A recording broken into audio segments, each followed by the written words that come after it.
hopefully that'll clear up. So, unlike the last video, I have decided to do this the way you guys would get it. I'm not going to log in. I'm not going to SSH into it. I'm going to show you just like you guys need to. You guys have been staring at an HDMI screen for the last video. I'm going to plug that in.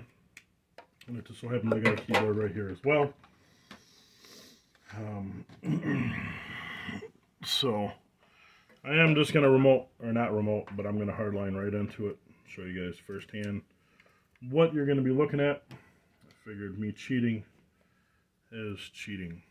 So, I went ahead and I inserted the HDMI, the USB, and the SD card. Now I'm going to plug it in and let it boot up on the screen. This is exactly how it's going to look to you.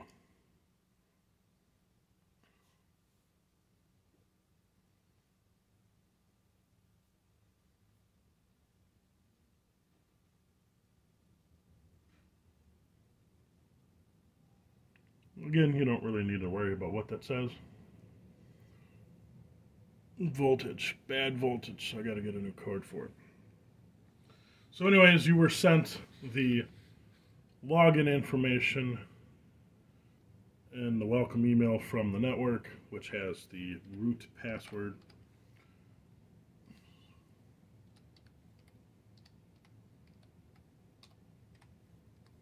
We're going to enter those in.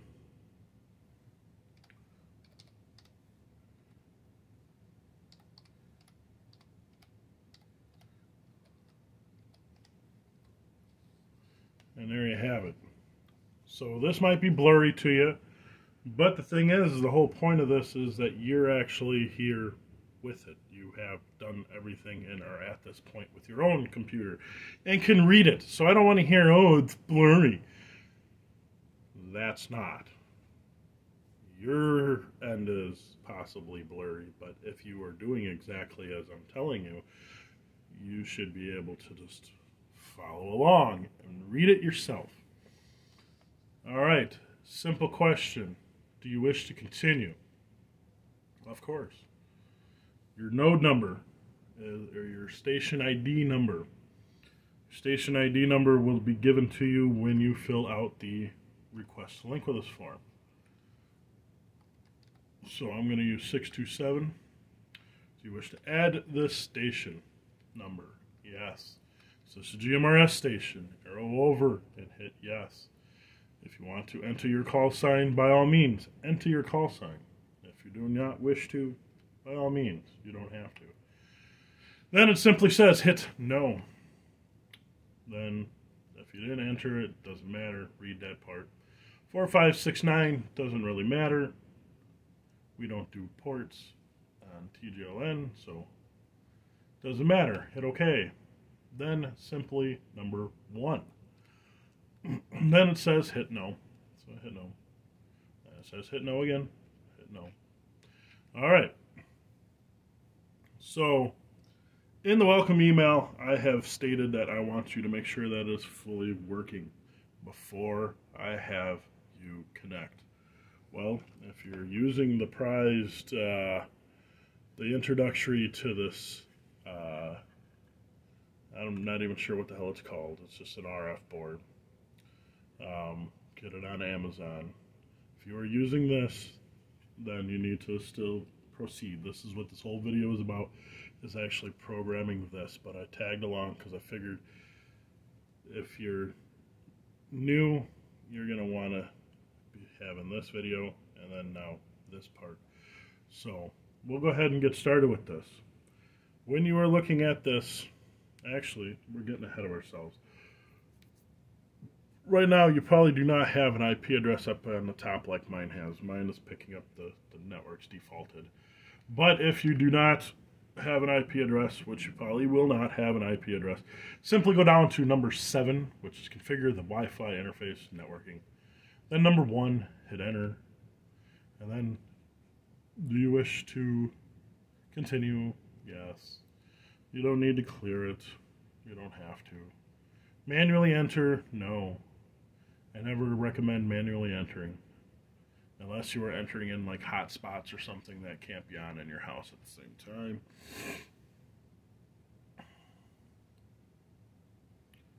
But it will give you a list, and you can turn on your hotspot at that point too, and do this as many times as you want to. You can have as many Wi-Fi addresses in here. I don't think there's a limit to it.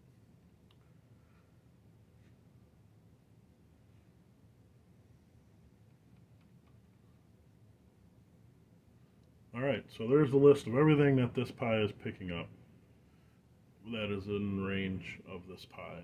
And you could go through and pick what you want. Simply, I'm not going to do it because it's already connected. Simply just go through and enter in your password, and it'll bring you back to the screen. You press number 4, exit. Alright, and if it does not have IP address up there yet, go ahead and just simply reboot it. And then it might grab it on the reboot. Reboot is number 15 towards the bottom. So we're going to reboot it.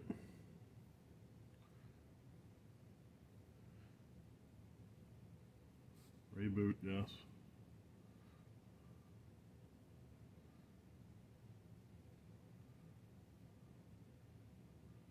I don't know if it jumps on right away. That's kind of why I'm doing this. It's been so long since I've done it.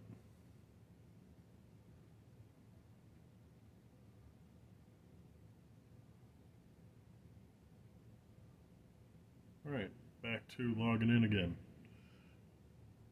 Come on, Pazzo.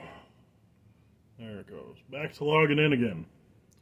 So I'm just going to go ahead and hit enter because I'm pretty sure I wrote it the right time, but that thing popped up in its place instead of telling the voltage.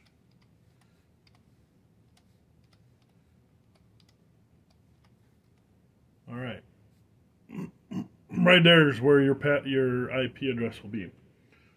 So, in the last video I told you to get yourself Mobex-Sturm because you're going to need it. You're going to need to be able to remote into this bad boy because you can only use one USB port if you have the 3A.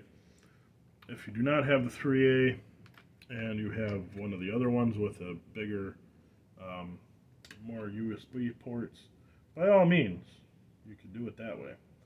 But I'm going to show you how it's done remotely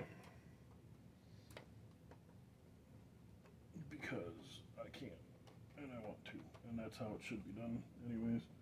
I mean, it doesn't matter if you're hooked into it. If you wanted to proceed into it, it's a lot easier to do everything I'm about to do because I'm going to give you this text right here. I'm going to give all of that to you in that welcome email as well. So just because you can't see it here does not mean that I'm not going to give it to you. This made it a lot easier for me, and I appreciate the person that sent that to me. So, here we are at the Mobex-Sturm. I realize that you guys are not going to have any of this stuff. You guys aren't going to have any of this. It's all going to be blank, which is fine. So, you copy down that IP address, or it's still on the monitor. Who cares? So, you hit Sessions, Session, and then SSH. And then you're going to put that IP address in there. Then you're going to change the specific username to root. And then your port number is going to be 3 2s instead of 2 2s. And we'll go ahead and open up this one just to show you. Right here. There's where we're going to be accessing. Alright. So we'll go ahead and hit OK. Because this has been booted on this mobile before, it will not ask me for the password. Yours will ask you for the password on your login. So just be prepared for that. You're not just going to be able to jump right in. So now you're practically there. You're almost there to the programming point. You're actually going to be programming here. I don't know if I mentioned this, but when you plug it in, if you get a orange and a green light, you need to flip over your USB-C. If you just get the green light and no orange light, you're on the right side of the USB-C cable, which that is the end that plugs directly into that rim or or the sound card and radio, the RF board. So we're going to go down to option number 9. Option number 9 is the bash folder. Then you're going to pull up that website that I told you that this info is going to be on. We're going to copy and paste this info over. And right now we're in the asterisk directory folder, which that's okay. It doesn't matter what directory you're in. With the GMRS Link Network software, it starts automatically in the asterisk folder. So we're going to go ahead and right click and hit yes. We want to, and hit enter. It's utilizing everything. It says, do you want to install? You say yes, and then boom, you've got that installed. Then you need to get the programming software, which is also on that website that I told you that it will be on.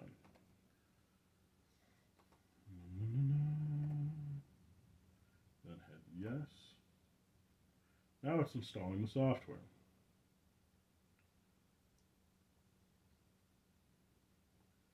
Because I got this from a ham, it's got a ham frequency in there. So I'm going to go ahead and change this. 462. We're going to change the frequencies to something because I need to change it, and then I'll change it back. I want to make sure it's changing when I do this. Scotch equals 1. That's fine. And then here's your CTCSS tone. And this will all be in there in this floor mat, and you could change it if you want to. You could leave it if you want to. Not that big a deal. So we're going to CD the folder that we just downloaded.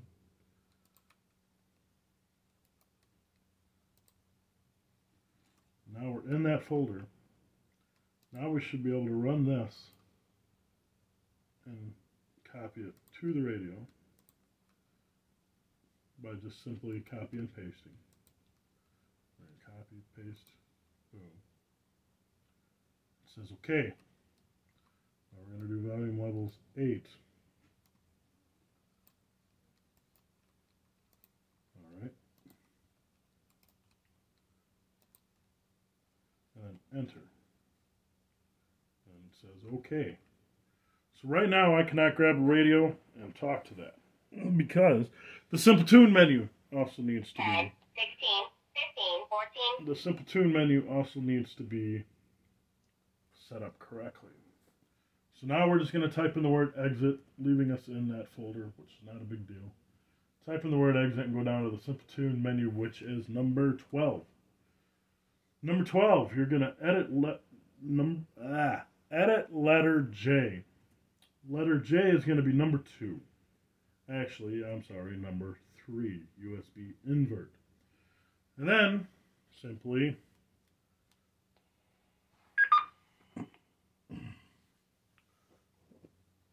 him one thing at a time.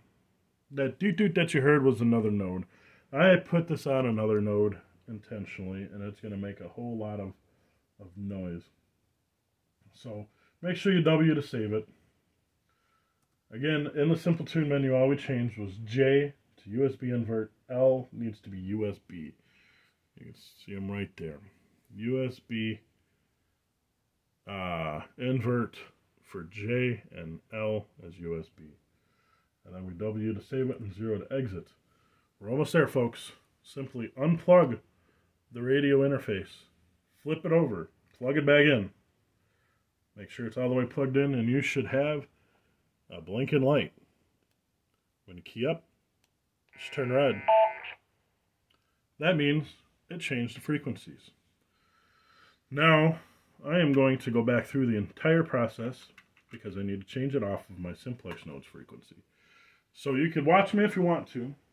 So simply, once you have it set up and you want to change it, all you need to do is, because we're already in the SR-FRS folder, which is identified right here.